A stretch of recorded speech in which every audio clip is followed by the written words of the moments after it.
لوگ اس دن کو دور سمجھتے ہیں جبکہ ہماری نظر میں وہ قریب ہے، جس دن آسمان ایسا ہو جائے گا جیسے پگھلا ہوا تانبا، اور پہاڑ ایسے جیسے رنگین اون، اور کوئی دوست کسی دوست کو نہ پوچھے گا حالانکہ ایک دوسرے کو سامنے دیکھ رہے ہوں گے۔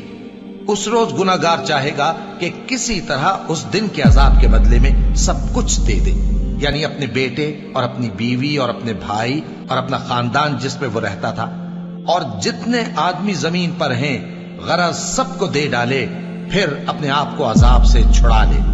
لیکن ایسا ہرگز نہیں ہوگا۔ وہ بھڑکتی ہوئی آگ ہے، کھال ادھیڑ کر کلیجہ نکال لینے والی۔ وہ ان لوگوں کو اپنی طرف بلائے گی جنہوں نے دین حق سے اعراض کیا اور منہ پھیر لیا، اور مال جمع کیا پھر سینت سینت کر رکھا۔